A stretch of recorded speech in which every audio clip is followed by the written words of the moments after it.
Bonjour à tous et bienvenue dans la présentation maintenant de cette console. Alors j'ai enlevé la boîte parce que de toute façon sur la boîte il n'y a rien, donc il n'y a pas grand chose à, y a pas vraiment grand chose à dire. Donc je vais passer directement au produit en lui-même. Alors première chose, c'est vraiment grand. Je galère là avec la caméra pour trouver un angle depuis tout à l'heure, j'ai trouvé ça. Donc bon, j'espère que ça ira et que vous verrez assez bien ce produit. Alors donc ici donc vous avez donc Pico, vous pouvez voir qu'il n'y a pas Sega. Vous voyez. Donc il y a aussi, je pense aussi de la part de Sega, le fait de dissocier le Sega de l'époque, Sega Mega Drive, Sega Mega CD, Sega Saturn, Sega Dreamcast, et de mettre de l'autre côté quelque chose qui s'appellera directement Pico. Alors c'est fait par Sega évidemment, mais vous n'avez pas de logo Sega, ce qui est assez rare, puisque Sega généralement met son logo quand même bien en évidence pour dire allez, c'est du Sega. Le Sega sur la boîte est quand même plus petit. Le Sega sur la boîte est plus petit que le logo Pico. Euh, et même sur les boîtes de jeux, Pico est toujours plus visible que Sega. Alors je vais vous montrer une boîte de jeux là, comme ça, voilà. Je reviendrai sur les jeux plus tard, hein. Donc vous pouvez voir que Pico, hein, ici, est beaucoup plus visible que Sega. Vous voyez, Sega, il est juste ici, en bas à droite. Et là, vous avez Pico, Pico encore une fois. Donc c'est, euh, vous avez ici de la part de Sega quand même le fait de vraiment dissocier deux catégories en fait, hein. Donc elle se présente comme ça. Alors j'essaie de bouger. Alors je suis assez loin, alors ça risque de pas être pratique. Donc ici vous avez donc la partie, donc ça c'est le capot qui se baisse en fait, hein. Donc, vous avez le loquet, enfin ici la petite chose ici, voilà, vous appuyez dessus et donc vous pouvez baisser, hein, voilà. Vous avez ici sur ce côté là c'est le bouton on-off, alors qui est un peu branlant. Par contre je suis un peu déçu de ce bouton là parce que généralement, et c'était déjà le cas sur les Mega Drive aussi, hein. Honnêtement, les boutons on-off, ça n'a jamais été vraiment quelque chose de super. J'ai pas envie de dire solide parce que ça marche bien, quoi, mais euh, ça ballotte, quoi. Ça ballotte grave. C'est un truc de fou, quoi. Voilà, donc là, le bouton on-off. Ici, vous avez la connectique. Alors, premier défaut de cette console, évidemment, vous n'avez pas de stéréo, ce qui est quand même hallucinant puisqu'elle est sortie quand même 4 ou 5 ans après la Mega Drive et vous n'avez pas de stéréo. Je trouve ça quand même, enfin, c'est aberrant, c'est aberrant. Surtout que sur les télés de l'époque, vous l'avez la stéréo, hein. C'est clair et net, la stéréo elle y est, quoi. Alors, et elle existait aussi en version Péritel, hein, cette console existait en version Péritel aussi. Ici vous avez donc évidemment pour mettre l'adaptateur. La partie arrière, donc vous avez, je pense, ici une sorte de petite aération. Bon, en même temps, honnêtement, cette console ne chauffe pas non plus des masses. Elle est quand même assez lourde, hein. Je vous dis franchement, elle est quand même assez lourde. Ensuite, donc ici, bah, Made in Japan, voilà, fait par Sega. Moi j'ai le modèle MK 90 499-60, voilà. Euh, Hop, sur le côté ici, rien, absolument rien. Voilà. Et voilà. Alors sur le dessus, vous avez ici une partie, ça ce sera pour bloquer le jeu, mais ça je vais y revenir juste après. L'adaptateur, alors tant que j'y suis, je vais en parler. Voilà. L'adaptateur de taré. Il n'y a pas d'autre mot, hein. L'adaptateur de taré. C'est incroyable. Alors déjà, il a besoin de 10 volts. Il sort du 10 volts en 850 mAh. D'accord. Bon, ça, je trouve déjà que ça, c'est énorme par rapport à ce que fait cette console. Je veux dire, c'est un truc de fou. Et le poids. Le poids de ça est, à proprement parler, incroyable. Je veux dire, ça pèse, on va dire, une boule de pétanque, une vraie boule de pétanque légère, quoi. On va dire que ça pèse aux alentours de 500 grammes, quoi. Vous avez 500 grammes ici d'adaptateur. Alors, il a été fabriqué, alors il n'a pas été fabriqué en 87, parce que sinon il y aurait eu un problème quand même de chronologie par rapport à la console. Il a été fabriqué en 87 année taïwanaise, donc c'est-à-dire 87 plus 11, donc c'est-à-dire 98. Donc 1998, cet adaptateur a 18 ans. D'accord. Donc Maintenant, essayez de me trouver un adaptateur qui a 18 ans. Enfin, admettons, vous avez acheté un adaptateur maintenant, donc on va dire 2015, allez. 2015. Vous revenez en 2033, d'accord? Et vous venez me présenter votre adaptateur qui fonctionne. Hein. Et je parle pour les consoles de jeu. Hein. Je parle pas pour les machines-outils ou je sais pas quoi. Non, non, non. Je parle pour les consoles de jeu. Vous venez avec un adaptateur de Wii. Déjà, moi, mon adaptateur de Wii, quand je l'ai acheté, il a même pas tenu un an, en fait. Voilà. Donc, c'est tout. Hein, c'est aussi simple que ça. Donc voilà, énorme, énorme. Un peu trop énorme même, je trouve. Un peu trop énorme. Voilà pour ça, donc maintenant je vais l'ouvrir. Hop, donc j'appuie, ça se baisse. Par contre, il va falloir que je le recule. Voilà, alors je suis désolé si vous n'avez pas tout. Alors ici en même temps, vous n'avez pas besoin. Moi là, je peux aller jusque là. Voilà. Parce que cette partie ici, vous n'en avez pas besoin. La partie jaune, il n'y a rien en fait. Voilà, donc quand on l'ouvre, on a quoi? Donc on a le stylo. Le stylo qui est ici, hop, je vais essayer de le présenter comme ça. Voilà, le stylo qui est ici, qui est cliquable. Hein, qui est cliquable. Mais voilà, il n'y a pas d'autre fonction en fait. Hein. Ça sert à rien. Hein. Ça, on dirait que vous avez quelque chose, mais en fait, vous avez que dalle.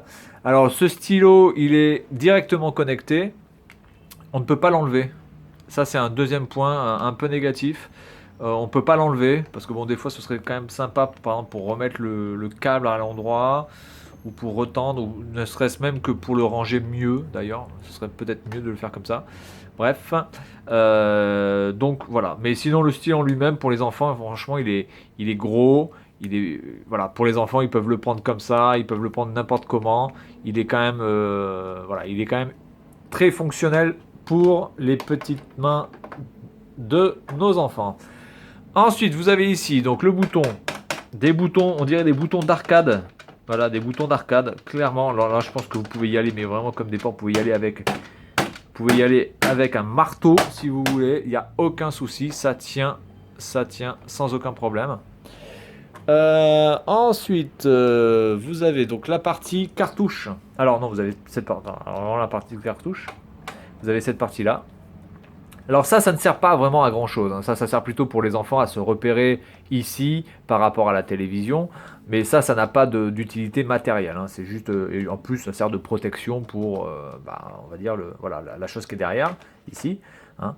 Mais vous pouvez utiliser directement le stylo sur la partie jaune. Hein. Voilà. Seulement, je pense que ça glisse mieux sur ça quand même. Voilà. Ça permet de protéger et la partie en bas et ça permet de protéger la petite boule ici. Que si vous faites ça, peut-être que ça pourrait un petit peu abîmer et la boule et la boule et la mine et la partie tactile ici. Enfin tactile. Pas vraiment tactile, mais entre guillemets quoi. Donc voilà pour cette partie ici. Et donc maintenant, il nous reste les jeux. Alors les jeux sont absolument magnifiques. Alors je parle pas forcément des jeux de rendu sur l'écran et de l'intérêt des jeux. Encore une fois, ce sont des jeux pour les enfants. Donc si on me dit ah c'est nul, et oui c'est nul parce que c'est pour les gosses, d'accord. Mais si vous aviez 4-5 ans, vous serez très content d'y jouer à cette console. Donc remettez-vous un petit peu dans le contexte, voilà, hein, des choses. Alors je vais vous présenter un jeu, enfin une boîte de jeux, au moins que tout le monde connaît puisque c'est Mickey.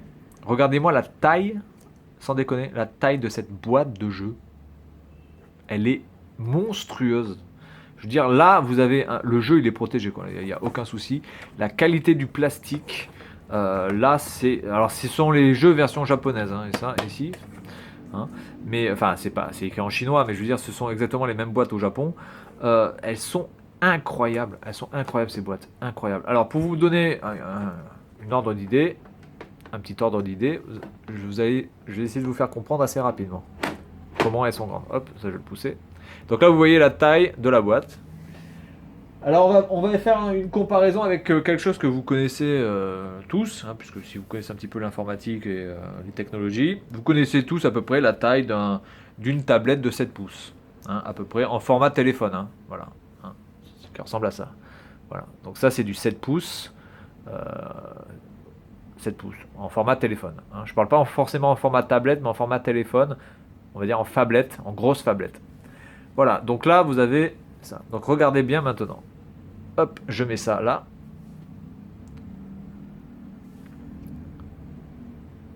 Je peux donc en mettre une deuxième tablette. Et donc il me reste encore de la place. Et sur le côté, je peux en mettre une,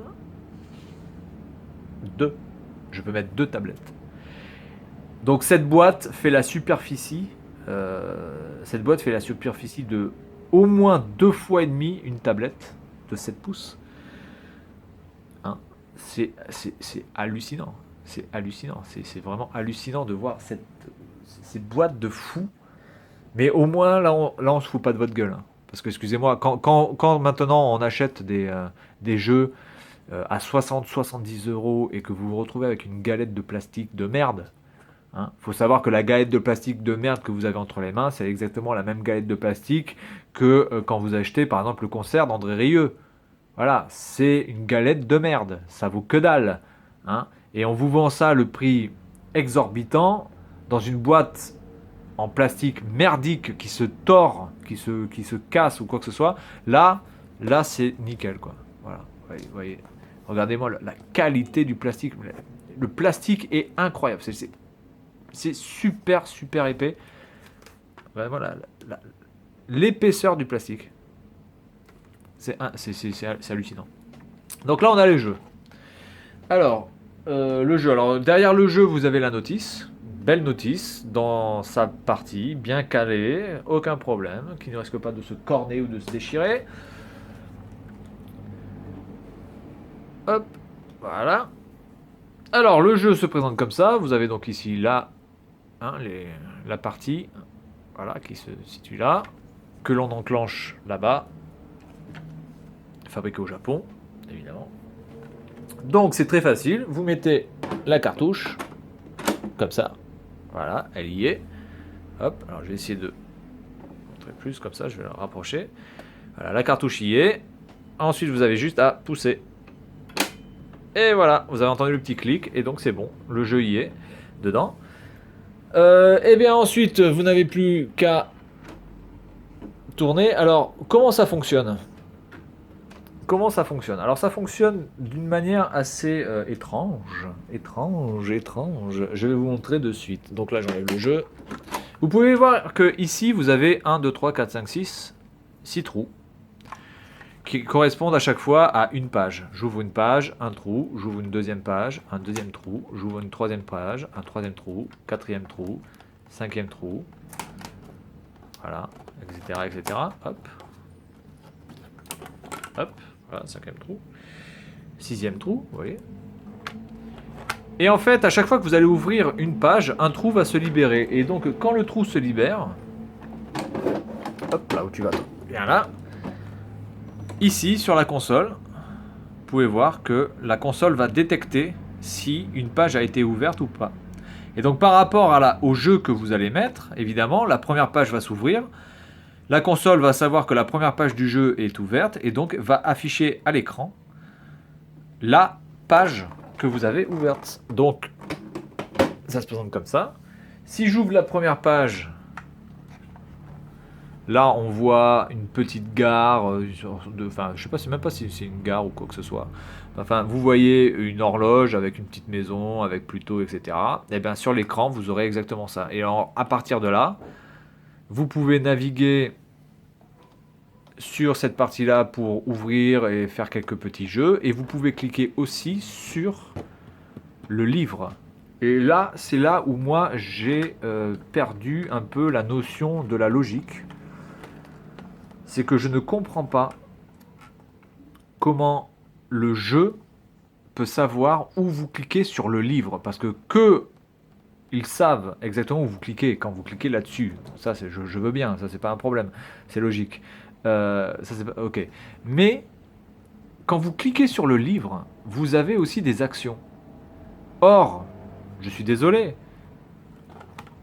il n'y a pas de connectique. Il n'y a pas de connectique, il n'y a rien, il n'y a que de l'espace libre ici, c'est un livre. Vous voyez, c'est libre, il n'y a rien, il n'y a rien. Et là, c'est que du vide.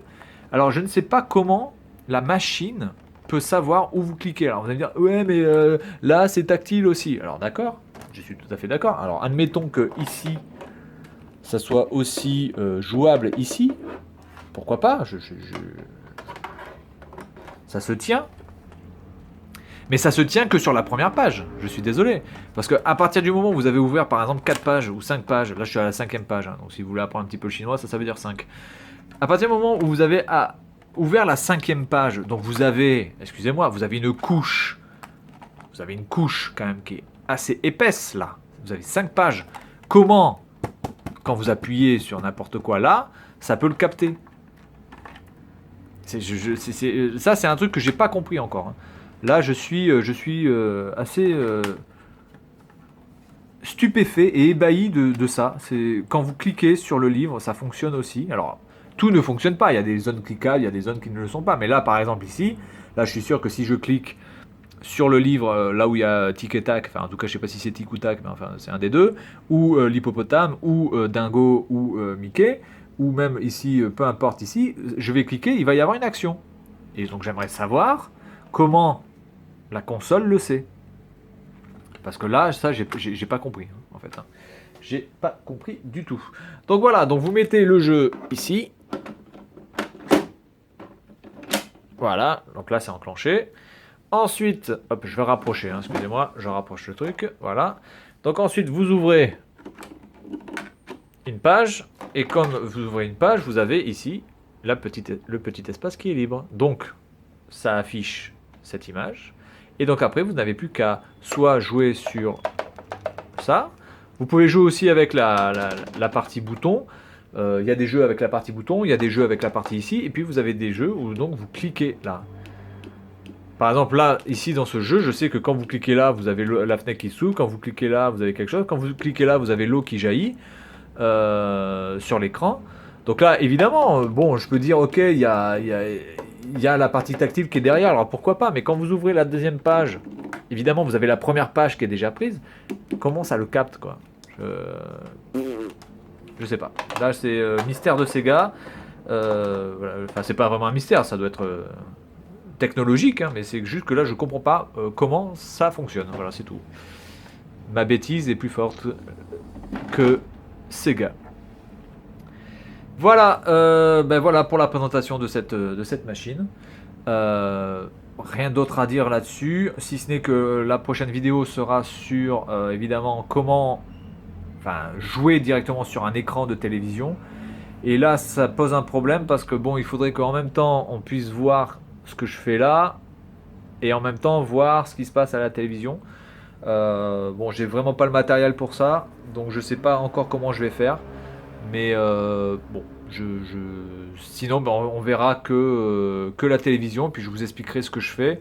De toute façon, en ayant vu comment fonctionne la console ici, par rapport à ce que je vais dire, vous allez de suite comprendre ce que je fais avec ma main en fait. Hein. Voilà.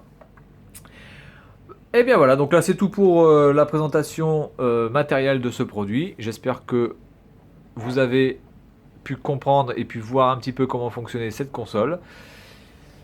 C'est tout pour la deuxième partie de ce dossier. Manquera plus que la troisième partie, donc c'est-à-dire jouer. Et donc ça, je sais pas si je le ferai pas, peut-être plutôt dans quelques jours, voire une semaine, parce que faut que je réfléchisse. Et puis bon, je suis aussi occupé à autre chose. Voilà. Allez, bonne journée à tous et à la prochaine.